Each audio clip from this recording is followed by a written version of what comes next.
Hey, it's Pastor Kenny here. You might be wondering why I am in digital form. It's because I didn't want to take the time to have to comb my hair. No. I just wanted to have some fun with you guys today.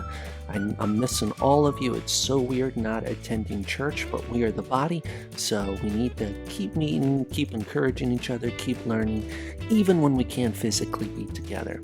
So I'm very thankful that Superbook has given permission for me and other pastors to share some of their curriculum for free with you. So parents, gather around with your children. This lesson is going to be interactive. So it's an awesome time to be together. Let's jump right into it. If you attend my class, you know that each Bible story is broken down into 3 weeks or 3 lessons. The first lesson deals with the Bible story itself and a simple application. The second week deals with the biblical or historical aspects of that story and digs deeper into the passage itself. And the third lesson is usually a gospel presentation, and on top of that, we also look at applications that we can dig out of that passage. So this is the first lesson, just looking at the Bible story from Season 2, Episode 7, Paul's Shipwreck. So if you come to my class, you're used to seeing this robot guy every single week. I miss you guys. I miss not being with you, but I'm glad that I can share this with you today. So let's get started with our lesson. So if I was to ask you, who do you think the 3 main characters in this lesson are? Who would you say they are? Well, you would be right if you said that the main person in this lesson is Paul. We're going to be learning a lot about Paul in this lesson. The second character isn't very well known, but he is definitely in the story, and that is Captain Julius. Captain Julius. And the third is a guy you're probably not familiar with at all. He has a cool name, Publius or Publius. Now, if you come to my class, each week you are given 2 Superbook cards that help us remember the characters. Each character has some attributes. So as we look at Paul, he has a power rating of 50. He's a powerful man of God, yet at this time he is in chains. Paul has a lot of wisdom. He knows what he should do, and most of the time he does it. He's on fire for God. He is also very loyal to God. That's why we give him a 90. And his courage, well, it's hard to beat the courage of Paul. We gave that a 90 also. Let's look at this character real quick. Super quick overview of our story with the character Paul. Paul was off to Rome as a prisoner for preaching about Jesus. Paul and other prisoners were placed under custody of a Roman officer named Julius as they traveled by ship to Rome. Julius was kind to Paul and allowed him to go to shore when they docked in Sidon to visit friends who cared for Paul's needs. Along the way, a terrible storm battered their ship for several days. Paul had told the ship's captain and the officers to turn back, but they would not listen. An angel appeared to Paul one night. Paul encouraged the passengers and crew of the ship with what the angel told him. We then come to Captain Julius. He would be considered a powerful man, so we gave him an 80 in this context. His wisdom, he seemed to be pretty wise. We don't know a lot about him, so we gave him a 70 rating. As for loyalty, he seemed to be a good soldier, so we gave him an 80. And for courage, I gave him a 70. What do we know about Captain Julius from the Bible? The Bible tells us about Captain Julius in Acts 27:1. When the time came, we set sail for Italy. This is Dr. Luke talking, who went around with Paul and helped take care of him. Paul and several other prisoners were placed in the custody of a Roman officer named Julius, a captain of the imperial regiment. Paul was his prisoner, yet he treated Paul with kindness. Captain Julius allowed Paul to go ashore when the ship docked at Sidon to visit with friends so they could provide for their needs. We saw that earlier. Captain Julius saved Paul's life when their boat was shipwrecked. The soldiers wanted to kill the prisoners to make sure they didn't swim ashore and escape, but the commanding officer wanted to spare Paul, so he didn't let them carry out their plans. Everyone escaped safely to shore. We're going to see that. And finally, we come to Publius. We'll look at Publius next week. All right, now to the fun thing. If you were in my class today, I would be giving you these 2 Superbook cards. So I tell you what, if you come into my class whenever this virus thing is passed and we can go back to church, I will gladly give you these cards. So the first card you're going to get is the Paul card. The second card you will get is the Island of Malta. So this little dude is going to come up and show you what your guys' cards look like that you get to keep with you.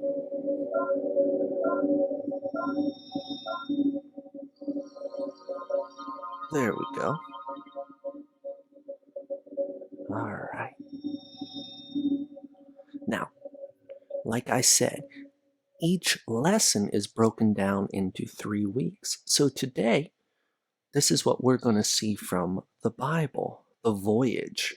We're going to see Paul is taken as a prisoner. Then we're going to see Paul is warned of the danger ahead. And finally, Paul's warning is ignored. Next week, we're going to look in a little more detail at the shipwreck. Paul is hit by a mighty storm. Paul is saved by Captain Julius. And Paul and the crew are shipwrecked. And then on our third week, we'll see on Malta, Paul is treated kindly in Malta. Paul is bitten by a viper in Malta. A viper is a snake, a deadly snake. And Paul heals the sick in Malta. So our Bible reading is very short today. So let's look at it. This is from an Easy Reader Bible, the Common English Bible. So let's go ahead and read this together. When it was determined that we, Paul, along with Luke, were ready to sail to Italy, Paul and some other prisoners were placed in the custody of a centurion named Julius of the imperial company. We boarded a ship. Now let's jump down to verse 8. We sailed along the coast only with difficulty until we came to a place called Good Harbors near the city of Lasea. Much time had been lost, and the voyage was now dangerous, since the day of reconciliation had already passed. Paul warned them. The day of reconciliation being the Day of Atonement, and this happens around September or October. That means the waters were starting to get really rough. So Paul warned the people on the ship. And he said, "Men, I see that our voyage will suffer damage and great loss, not only for the cargo and ship, but also for our lives." But the centurion was persuaded more by the ship's pilot and captain than by Paul's advice. Since their harbor was unstable for spending the winter, the majority supported a plan to put out to sea from there. They thought they might reach Phoenix in Crete and spend the winter in its harbor, which faced southwest and northwest. And we'll continue our Bible reading next week. But let's look at our main point and Bible verse, and then we're actually going to watch this episode because I'm going to give your parents a code that they can access it with. I can accomplish God's mission when I focus on Jesus. I can accomplish God's mission when I focus on Jesus. We'll see this from Paul today. And our Bible verse comes from a writer of the book of Hebrews. We don't know who this was, But he wrote, "Let us run with endurance the race that is set before us, looking unto Jesus, the author and the finisher of our faith." Now, I want you to pause this video, and I have a link on the bottom of this page, and I want your parents to click on that. Then I want you to watch a short little segment. It's called Chris and Joy's Dilemma. I want you to watch it, and then I want you to come back here. Can you do that?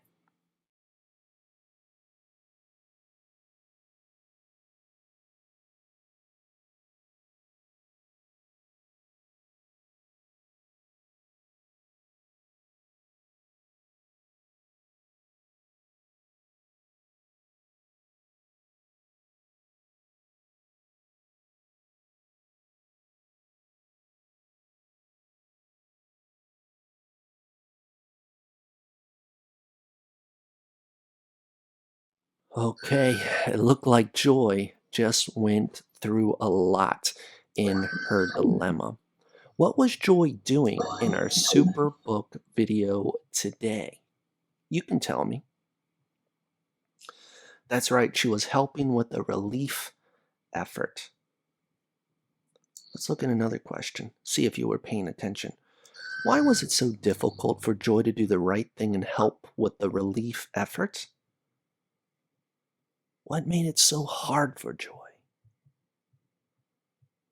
Yeah, there was mud, flies, heat, and other things made it hard on her.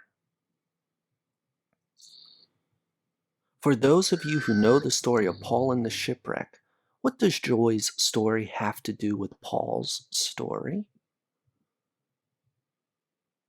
For those of you who know, it has to do with hardship, keeping your eyes on Jesus, and doing the right thing, even when it's super hard. And that reminds us of our main point, our super truth. I can accomplish God's mission when I focus on Jesus. And our Bible verse. Let us run with endurance the race that is set before us, looking unto Jesus, the author and the finisher of our faith. Now, let's see what happens with Chris and Joy as they go back in time and they meet Paul. Once again, I got the link on the bottom of the page. So parents, I want you to click on that, and it's called The Bible Story and Resolution. Watch that, and then we'll come back here and we'll finish up with a couple simple questions.